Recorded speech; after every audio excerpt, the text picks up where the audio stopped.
Assalamualaikum warahmatullahi wabarakatuh. Nama saya Irina Batrisha binti Haya Al-Mubarak dan saya akan menerangkan sedikit sebanyak tentang pengangkutan awam. Dalam meniti arus kemodenan hari ini, kita seringkali dijamukan dengan pelbagai kemudahan yang membantu kehidupan manusia menjadi lebih baik dan berkualiti.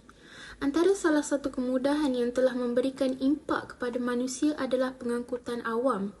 Menurut Kamus Dewan dan Pustaka edisi keempat, pengangkutan awam dapat didefinisikan sebagai sistem pengangkutan bermotor, contohnya seperti teksi, bas dan kereta api yang digunakan oleh orang ramai di kawasan tertentu dengan kadar tambang yang telah ditetapkan. Sistem yang dibina bagi membolehkan sekelompok kumpulan manusia dalam jumlah yang banyak bergerak dari satu destinasi ke destinasi lain ini telah memberikan perubahan kepada pelbagai aspek kehidupan manusia. Pembangunan bandar atau penempatan manusia ditumpuk pada kawasan yang meliputi pengangkutan awam kerana ia menarik minat masyarakat dan juga ekonomi di sebaliknya. Berdasarkan perangkaan terkini yang diperoleh, didapati bahawa kenderaan awam tidak lagi terhad dalam sistem perhubungan di darat, di udara, malah juga di laut. Nama saya Nur Izzati binti Jasmizan dan saya akan menceritakan tentang jenis pengangkutan awam di Malaysia. Pengangkutan awam darat merupakan perkhidmatan yang amat penting kepada masyarakat kerana perkhidmatan ini memudahkan penduduk terutama mereka yang tidak memiliki pengangkutan persendirian, barangan dan maklumat untuk dipindahkan daripada satu tempat ke tempat yang lain. Berbagai jenis perkhidmatan pengangkutan awam darat yang disediakan kepada masyarakat yang terdiri daripada pengangkutan berasaskan jalan raya dan bertrak. Di Malaysia, sistem pengangkutan awam merupakan aspek terpenting di dalam sistem perhubungan sama ada bagi masyarakat bandar maupun luar bandar. Terdapat beberapa jenis pengangkutan awam darat yang ada di Malaysia seperti bas ekspres, kereta api Tanah Melayu atau dikenali sebagai KTMB dan teksi. Bas ekspres bergerak mengikut jadual perjalanan yang teratur dan kadar tambang yang berbeza mengikut destinasi untuk membawa penumpang ke destinasi yang ingin dituju berdasarkan panduan dasar Perlesenan Suruhanjaya Pengangkutan Awam Darat iaitu SPAT. Terdapat beberapa jenis bas untuk perkhidmatan antaranya ialah bas transit tempatan, bas shuttle, bas persiaran dan bas ekspres. Seterusnya, kereta api Tanah Melayu Berhad atau KTMB merupakan pengendali kereta api utama di Semenanjung Malaysia. Kini, KTMB ini banyak melakukan perkhidmatan antaranya ialah perkhidmatan tren antara bandar, tren komuter KTM, tren elektrik ETS, tren kargo dan perkhidmatan penghantaran bungkusan. Akhir sekali, teksi ialah sejenis kenderaan sewa yang dipandu oleh seseorang pemandu untuk mengangkut seseorang atau sebilangan kecil penumpang ke destinasi pilihan mereka. Berbeza sekali dengan pengangkutan awam yang lain, yang mana lokasi turun naik ditetapkan oleh pengendali perkhidmatan, bukannya penumpang. Dunia kian berkembang pesat termasuklah negara kita Malaysia yang semakin menuju ke status negara maju. Namun demikian, penggunaan pengangkutan awam masih dipandang sepi oleh segelintir masyarakat. Perkhidmatan awam kini adalah lebih baik jika hendak dibandingkan satu dekad yang lalu. Ini antara kelebihan-kelebihan pengangkutan awam. Kelebihan utama dalam menggunakan pengangkutan awam adalah dapat mengurangkan kesesakan lalu lintas. Masalah ini lazimnya timbul di bandar yang mempunyai kepadatan penduduk yang ramai. Maka, wujudnya rangkaian pengangkutan seperti komuter dan monorail yang merupakan tren aliran ringan di bandar-bandar utama di Malaysia. Jenis pengangkutan ini bukan sahaja dapat mengurangkan kadar pengguna jalan raya, tetapi ia juga dapat mengangkut jumlah penumpang yang lebih banyak berbanding kenderaan lain. Seterusnya, pencemaran udara dapat dikurangkan sekiranya kita memanfaatkan perkhidmatan pengangkutan awam. Dengan pengurangan pengguna jalan raya serta kenderaan persendirian, maka berkuranglah pelepasan gas dan karbon yang mengancam ekosistem alam sekitar kita.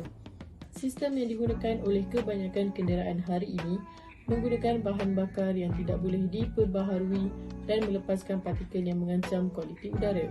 Selain itu, penggunaan pengangkutan awam moden dapat memudahkan perjalanan.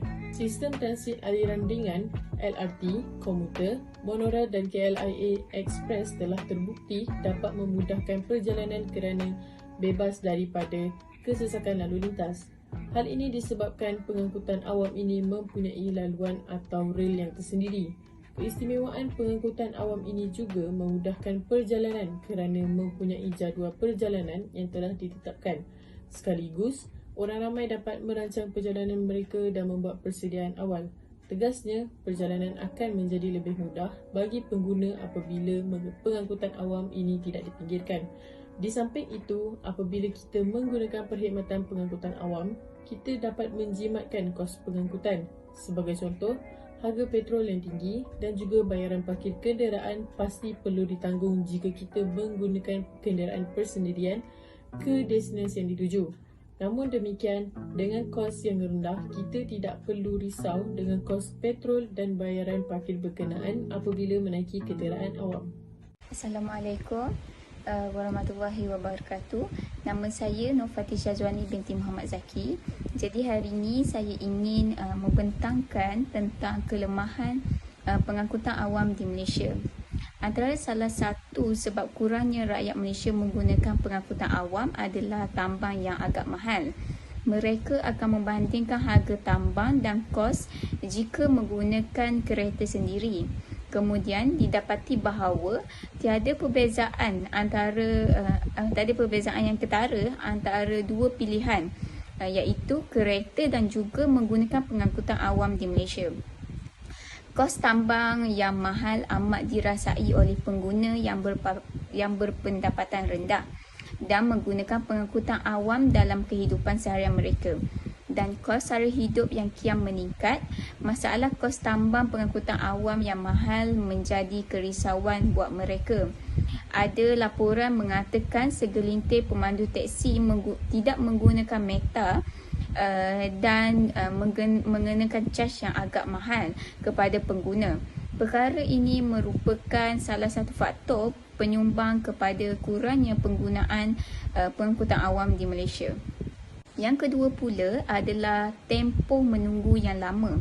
Kekerapan pengangkutan awam yang sedikit menyebabkan pengguna terpaksa menunggu lama untuk menggunakan pengangkutan awam seperti bas dan KTM tiba di stesen. Kadang-kala pengguna terpaksa menunggu bas atau KTM sehingga sejam lebih lamanya. Ini akan menyulitkan perjalanan pengguna, terutama mereka yang ingin ke tempat kerja. Disebabkan kekerapan pengangkutan awam yang tidak efisien, ramai rakyat Malaysia tidak mahu menggunakan pengangkutan awam kerana terlalu lambat dan akan mengakibatkan perjalanan mereka terganggu. Yang ketiga pula, parking yang tidak mencukupi di stesen KTM. Bagi mereka yang tinggal di sekitar Lembah Kelang dan Kuala Lumpur, masalah parking yang tidak mencukupi di stesen LRT merupakan salah satu masalah. Pengguna terpaksa datang awal ataupun seawal yang mungkin untuk mendapatkan parking di sekitar kawasan stesen LRT. Jika tidak, anda terpaksa untuk parking yang sangat jauh dari stesen LRT, monorail, KTM dan MRT. Tambahan lagi, caj yang dikenakan untuk parking juga agak mahal dan ini menambahkan lagi beban kepada pengguna. Jadi itu sahaja daripada saya. Sekian, terima kasih. Nama saya Nur Nadia Muhammad Azani dan saya akan membentangkan bahagian kesimpulan dan cadangan. Kesimpulannya, dengan adanya pengangkutan awam yang efisien, masalah kepadatan penduduk dapat dikawal dan kehidupan di bandar akan lebih teratur. Untuk memperolehi sistem pengangkutan awam yang berjaya, maklum balas daripada orang awam adalah sangat penting dari masa ke masa. Ini adalah kerana sistem pengangkutan awam terbukti lebih banyak memberi kesan positif berbanding negatif kepada seluruh lapisan masyarakat. Oleh itu, seluruh pihak yang bertanggungjawab untuk menghasilkan keberkesanan sistem pengangkutan awam hendaklah sentiasa bekerjasama dan berganding bahu bagi menghasilkan sistem pengangkutan awam yang efektif untuk kegunaan seluruh rakyat Malaysia. Dengan itu, budaya interaksi masyarakat dapat dilaksanakan dengan penuh jaya, terutamanya ketika menggunakan pengangkutan awam. Sekian, terima kasih.